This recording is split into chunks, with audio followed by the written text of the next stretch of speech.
Bien le bonjour, chers auditeurs. Et bienvenue sur le plateau de votre émission préférée. Histoire gastronomique. J'espère que vous vous portez bien, mon ami. Très bien, et vous? Ma foi, tout va pour le mieux. Fort bien. Dites-moi, cher comparse, quel mets sera notre sujet d'aujourd'hui? Eh bien, mes très chers amis, que penseriez-vous des macarons? Excellent choix. Comme de coutume, vous choisissez toujours les meilleures recettes. Arrêtez, vous allez me faire rougir comme une tomate. Je pense que rougir comme une fraise serait plus approprié pour faire des macarons.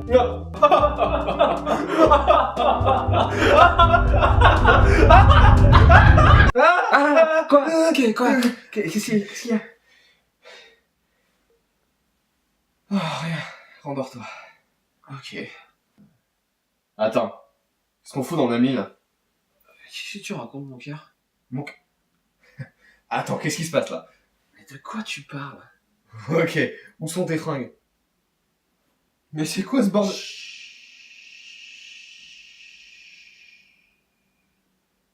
Allez, tourne à toi. Que t'arrive-t-il, mon ami? Oh putain, j'ai fait un rêve horrible. Attends, mais tu dormais debout, là? J'ai rien fait quand on faisait tes vidéos, mais tout était bizarre, et puis après on allait... Laisse tomber. Très bien, mais tu n'as même pas une chaise pour dormir assis? Attends, je suis vraiment réveillé, là. Le budget de cette émission est vraiment très léger. Je vais bien. Tout va bien. Ah. Oh putain. En tout cas, tu as bien fait de te réveiller. Maintenant, j'évoquais avec notre ami le sujet de notre prochaine vidéo. Ah ouais, c'est quoi? Eh bien, nous avons pensé aux macarons. Je crois que j'ai pas tapé assez fort. Plaît-il? Oh, rien. Parfait. Je te laisse commencer ta recette. Ok, allons-y. Alors, t'auras besoin de tout ça. Tu connais la musique, tu fais poser, tu notes tout. Et après, on attaque l'appareil à macarons.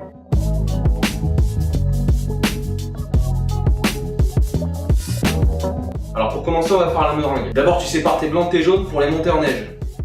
Et bien évidemment, avant de les monter en neige, une petite pincée de sel. Et ensuite, tu incorpores ton sucre petit à petit en même temps que tu montes tes œufs en neige. Bon, tu peux le faire au batteur, mais je trouve que c'est mieux de le faire à la main. Tu mets plus d'amour dans ce que tu fais et puis ça fait les bras. Allez, c'est parti.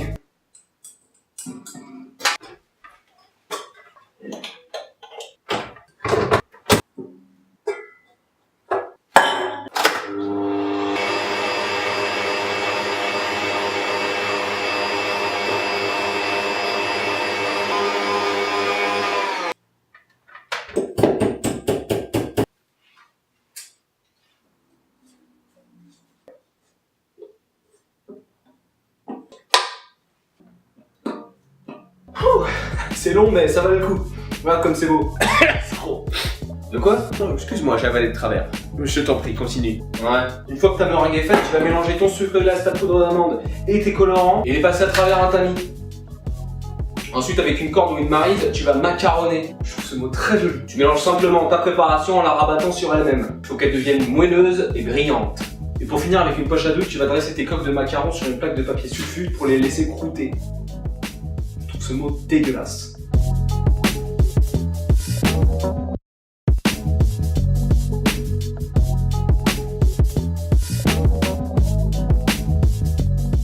En attendant, tu peux faire préchauffer ton four à 160 degrés. Très bien. Je te propose de prendre le relais, du coup? Ouais, vas-y, c'est mieux. Je pense, oui. Alors... Le macaron tel que nous le connaissons aujourd'hui est le résultat d'une longue évolution. Il serait apparemment d'origine omeyyade, une dynastie arabe de califes qui gouvernait le monde musulman du 7e au 8e siècle. Il est alors connu sous le nom de louzier, louz signifiant amande. Logique car il s'agit d'un de ses ingrédients principaux, mais également parce qu'il est étroitement associé à la production de ce fruit, car bien plus tard à l'époque de la Renaissance, au cours du XVe siècle, l'essor du commerce maritime permet l'importation d'amandes en Italie. Notre confiserie y trouve d'ailleurs son nom, puisque le mot macaron viendrait de l'italien macaron, qui signifie macaron. Décevant. Oui, je sais. La pâte d'amande devient alors l'ingrédient principal de cette petite pâtisserie lorsqu'elle est introduite en Italie dans les années 1500. Puis elle arrivera chez nous en 1533, lorsque Catherine de Médicis, qui devient reine de France en épousant Henri II, fait découvrir les macarons aux Français. Mais ce ne sera qu'en 1552 que le macaron apparaît en français sous la plume de François Rabelais dans le quart livre pour désigner une petite pâtisserie ronde aux amandes. Bon, les macarons ont fini de croûter. C'est vrai que ce mot est incroyablement repoussant. Ah, on est d'accord. Ouais, tu as tout à fait raison. Allez, je te laisse reprendre ta préparation.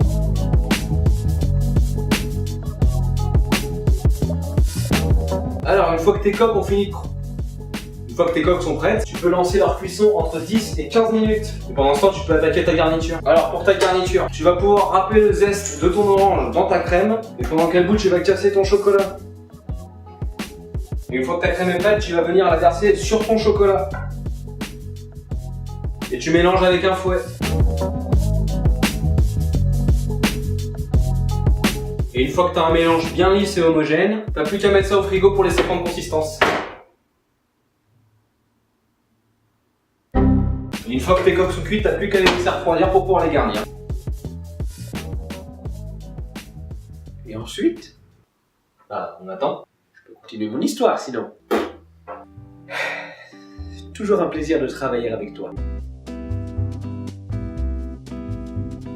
Pendant longtemps réservé aux nobles et aux personnes haut placées, le macaron ne tarde pas à quitter la capitale pour envahir les régions de France, où chacune s'évertue à créer sa propre recette traditionnelle. Mais ce n'est qu'à partir de 1792 que les dames du Saint-Sacrement, Marguerite Gaillot et Marie-Élisabeth Morlot, commencent à en faire commerce en faisant une pâtisserie accessible à tous. À l'origine, le macaron est un simple biscuit en amande, croquant à l'extérieur et moelleux à l'intérieur. Il faut attendre 1830 pour que le macaron prenne ce qui est aujourd'hui sa forme la plus répandue. Les coques de macaron assemblées 2 par 2 et garnies de confiture, de liqueur, de crème ou encore de ganache. Puis au début du XXe siècle, la maison Ladurée de Paris crée le macaron coloré dans sa forme actuelle, avec une grande variété de couleurs et de goûts, en faisant la petite douceur que nous connaissons aujourd'hui. Petite information supplémentaire, s'il est de nos jours considéré comme un des symboles de la pâtisserie française, il est également devenu un symbole d'entraide grâce au pâtissier Pierre Hermé, qui organise le jour du macaron depuis 2005 à Paris, où il s'associe chaque année au début du printemps avec une action charitable intitulée Un don, un macaron. Ce jour-là, toutes les personnes faisant un don pour la recherche contre la mucoviscidose dans les boutiques partenaires reçoivent un macaron Pierre Hermé, un moyen de se régaler et de faire une bonne action à la fois. N'hésitez donc pas à y penser lors de sa prochaine édition. Voilà mon ami, j'ai fini mon histoire, tu peux finir ta recette. Ok, ça marche. C'est agréable une transition bien faite, non? Comment ça? Rien, oublie. Finis donc tes macarons.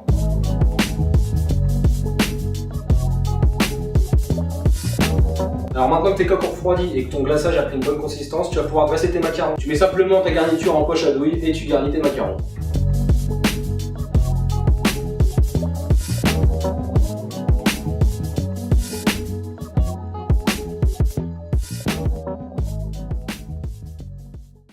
Et voilà.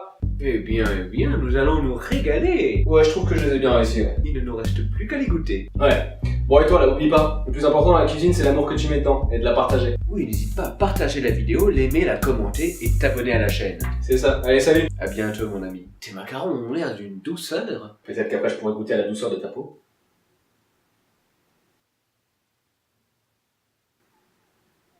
Quoi? Fais-moi l'amour. Mais qu'est-ce qui t'arrive? Rien, j'ai juste fait un cauchemar. J'étais coincé dans un running gag effroyablement mauvais et très convenu. Bah écoute, c'est tant mieux parce que j'ai exactement ce qu'il faut pour te remonter le moral. Ça sent bon, qu'est-ce que c'est? Des macarons, je viens de les faire.